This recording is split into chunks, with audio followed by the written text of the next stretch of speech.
Twalabako video nga oli disrespected. Disrespected ng'omukyala ku stage. Soko amateeka gakola musical mu Uganda. Mtu ina vena agamba bafayo okyawa bafayo. Kyono manya lero ndi mu good mood. Saganya mente mu bintu ebyo byonna but just chenjagala omulanga gwenjagala okuba bampi. Government industry yaffe giyambe oba etya simanyi because nze leka n'ebyo ebyange biri byendaba buli nookera ku kino nookera ku kiri banange bitumenye emitima me deep down I feel like naze nogane bano my music nina okwebala ndoza manye emyaka gimalirize nkite because ndaba gye bigenda mu maaso bigetinga worse. This is not the industry we want to see eyokubanga ya kibuli ya runner, ya scandals. No, we can have a peaceful industry and we can all win and be happy.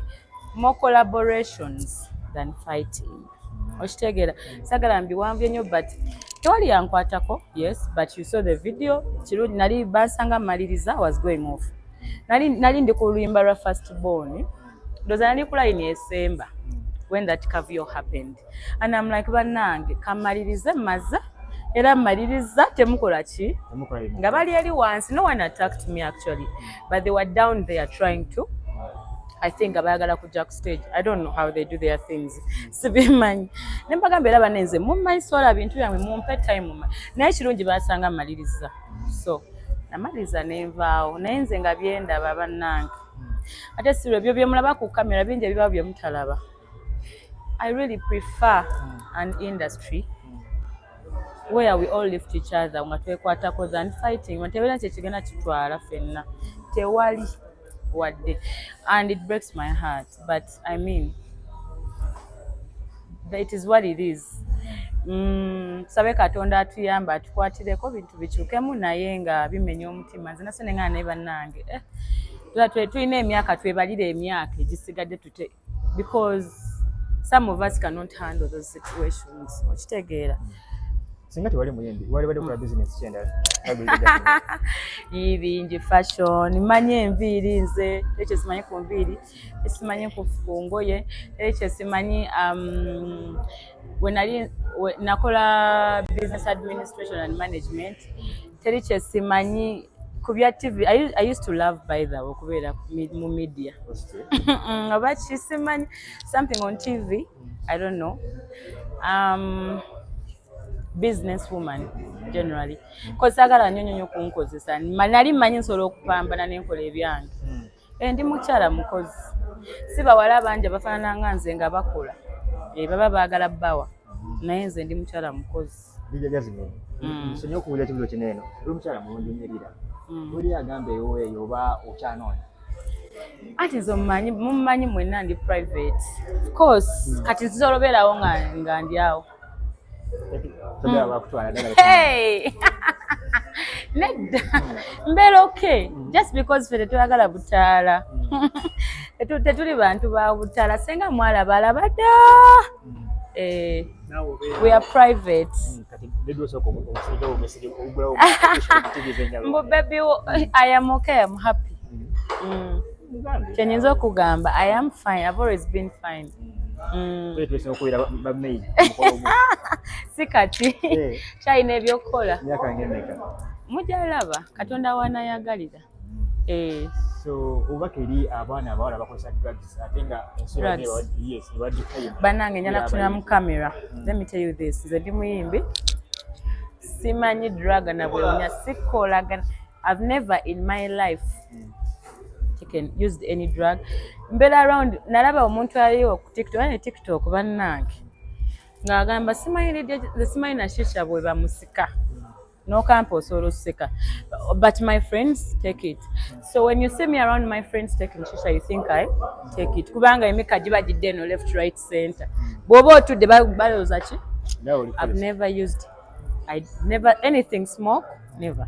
So when you amuka wa in a glass or two, it's okay as long as you control yourself, you know, champagne. But drugs, I swear to you, on my life, I have never, and I don't even know how, and I will never. Ngabo nasala want to see Why between no kusalawo nga gwe nogaba nange sirikola kino tokikola because you know you. So Bambi, if you have not done it, please don't. If you are doing it, I know you can do this. Nina mukwano gwange sagala kwogera linnya muyimbi. She used to do it. Right now ali sober. And I'm one of the people abamuyamba moyo Jania who sober. And you don't know, Ali very okay now, Ali happy, healthy, Ali kabulungi, Ali. So you can stop even if you're doing it. Hey, you can stop actually. So kera no chirwanisa kizibu.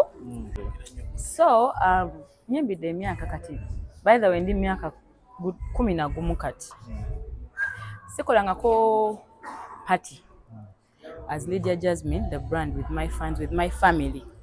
Ngabo olaba mu December, olaba fena tuwera booked for end of year parties. Banze mu December most jobs zetukola ziba za end of year. No company mwena aba TV aba radio mutu bookinga. So naffe, remember naffe tuli company. Lydia Jasmine is a brand, is a company, is an entity, is a business. So kati sichikolangako abana bange bazenga ba complaining ebanga dene naye banange mimbi waffe banange tuweleko nawe. So nagamba naye since now I have reasons zengendo banyonyola lwaki nengamba let this be like LJ Music end of year experience yo iringa muje muita end of year party but kati nze nakola experience because for me nina binje is a place abantu ajanga club bagamba muje 2 bajja 5.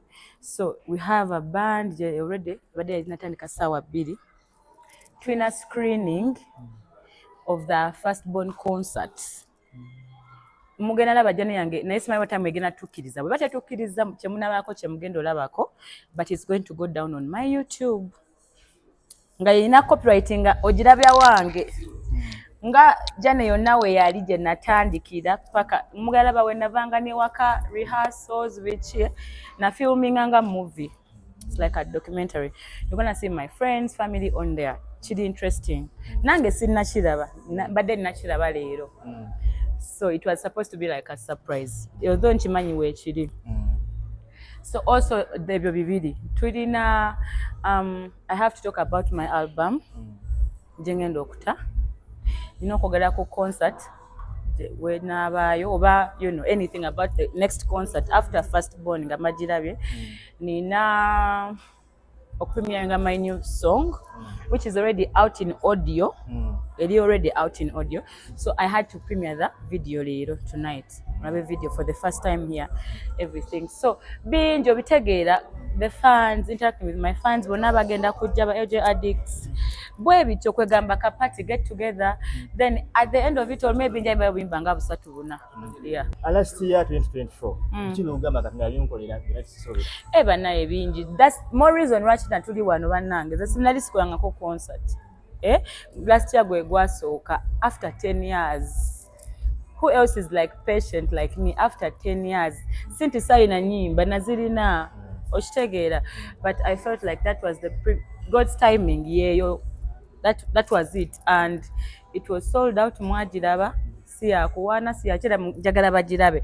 So one of the reasons right we are celebrating last year, that is one of the reasons, because last year was special. This is one of the reasons nyagambye lero tugenda kukola lero. I'm going to be with my fans tulabe gundi fenna babwe chali, you know, we celebrate, we thank God, tusabe n'ekirala ekiddako. Urajja kwebuuza nti kati mu January tukusuubira ngakola ekintu ekiti oba kyana kubeera for this year January. By the way, inshallah siri musiramu but inshallah God willing njagala nkikolenga buli mwaka January nkitandise kati. Yeah. Aho nga tuvudde waawo mwaka wa federation birungi kinyumiza makuba tunaiti oli mukulu federation ya last year. Sagala nkulimbe last year banange ndudde sagala nimbe ndudde obera ku federation nyonyo by the way nyo because nzijukira from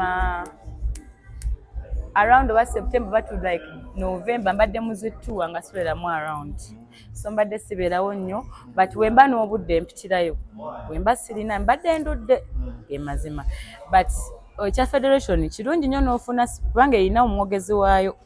Sagala nkulimbe bigenda mu maaso asiri sure. Oli omuyimbi atambula mu mawanga. Tubyozidde ebyoga tusabye biteeka mu Uganda wanene musically. Copyright. Sure. Actually, one reason I went to the federation, and maybe one reason lwaki maybe nasikatiramu nga sikyagenda nga ndaba tekijja.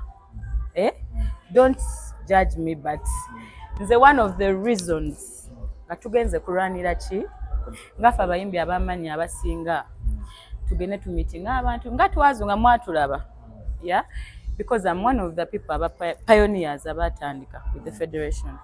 So because of ntambudde nnyo nkirabye omuyimbi akola oluyimba lumu ne lukuba kangambe masuuka oba semwe oba you and me oba obanje bakine lukuba nga bwe lukubye wano oba mugagge enough okitegedde ne bwotazaako omwa emyaka ebiri oba oluyimba lumu osobola okululyako nga copyright eri strong. Me, I don't know how it works here. Sijja kuba nti balina gimega strong, but I know they can enforce it and make it work. But in the Jembadde, Nigeria, America, USA, UK, Canada, everywhere. Osanga omuyimbi nga yakuba oluyimba lumu 2-3 n'akita n'agagala n'afuna ebintu by'ayagala n'akita n'okita. Like for reasons lwaki n'abayimbi bamwe baba ne ku pressure, you know, they put themselves on pressure, balwana. Because tebalina sente. Omuntu ng'olina sente oli mugaga oli comfortable. Ng'olivinga obulamu buli omu bw'ayagala. You don't have time to fight another person. Okitegeera, tolina how? Beyonce ne Rihanna bayomba. Tebali mu industry emu, tebakola buli omu si waakabi. But they are all rich. Okitegeera, so I don't want to compare because the industry zikyuka za njawulo, but I mean that's the truth. At least neweerandwadde nga ntono mukko kati olaba nga kangambe baganda bafuwa ne Tanzania bagirina ba Diamond. They are rich. Si amanyi oyinza bateringa aba Nigeria bali aba America batuweerye bakola ki ebakolera era they are rich and contented. Ne bwamala omwaka nga tatadde nnyimba ndala abeera ki New Year viewers, happy New Year. Kwa Radiant products inviri byonna Radiant. Bana ku renew yafuka family. Naimba sina renewinga sigala tuli family because bambezeza emyaka mingi kati kibadde ng'emeka since when ne mu covid muna okitegeera kati twafuka family. Okikoledde kubanga abantu batandika nabo nabo kyalina bukuba n'ekyo kugenda kujana nga mutakola bulungi. Kubeera nze I be myself nga bwondaba bwendi teri kyamaanyi nti ojja kunsanga enkya nga nkyusi okitegeera ate eyo Radiant yansigninga because of my color tekyukangako, so we can still work niwe giba myaka 10 because terikyuka, so yeah, and buli wokola n'omuntu ebbanga you become family. Waliwo relationship jo building eyo twa building a relationship wengendayo tumbanga mwana kawo yotiko abayimbi abato okubeera babana basada ba companies ezenjawulo abayimbi mbati bacha nkutya bacha because obuvunanyizibwa okubeera nga kawaida eva questions nenga lwaki because number 1 omuyimbi okujja okubeera ambassador you are paid kasente ku bbali kofuna nga toli ku stage wetaaga okuba nga olina kasente kofuna. That is one of the jobs ng'omuyimbi omulungi kyolina okuba nakyo. Ekyokubiri kirina engeri gyekyerevetinga brand y'omuyimbi kakati otya lwaki oba otya okuba nga brand yegenda mu maaso because kikwongerako nnyo ng'omuyimbi besides the money, besides the kyoli ku mulimu. Ate kirina kujanga nze kati nkikolanga sikitabanga na mulimu because kati ababa bafuka family. Ne relationship eyo job buildings kati ze kyanga na mulimu. Kiringa okuyimba otukatayimwa tukiranga nga mulimu. Okinyumirwa oyimba because it's a talent, it's a passion, it's a job, it's a career. So kiba beyond omulimu. Toge munakulwa leero tuli kukyeka enjawulo kuba tuli mu leero 8. Don't hide the name. I can say it because I even talked to her before nga temunaba na mwana ffe twali twamulaba dda. So I know why she has given birth, I know why she's doing it, I know why she's that. Ye time ye yatuuka n'akisalawo ng'ali happy ng'ali ready. Neyange n'ey'abalala bemuteeka ku pressure ejja kutuuka waliwo benda bemubuuza nabo bajja tuuka bakole ki. I believe it's a timing when someone feels like they are ready. Kati abakyala ennaku zino twezaalira abaana kambabwe tetukyazaalira basajja mukimanyi time egenda kujja nga mbe Lydia now. Yes, oba njagala emikolo yagejjawa nga bw'ogiraba musala ekigambo eriwa mbutami agambye tami kitegeeza lubuto mwabisaladde eriwa kalu anti okalabira wano kaliwa. Yes, ndi mukazi akaweta nga ndi ready mbw akaweta. No, you guys, honestly, omukyala yenna abamanyi nagamba atuuka time nagamba kati eno time tekibeera nti social media ekusaba omwana nti babazadde bo ba family. Because me personally with Shiba I knew it. Twabyogera ng'ebyo byonna tubimanyi. When your time is there ng'etuuse nti yeeno ekola ki tewali kigaanye sinnasalawo saagala kati waliwo kiki ekisobola okugaana. Beera serious Scorpion wange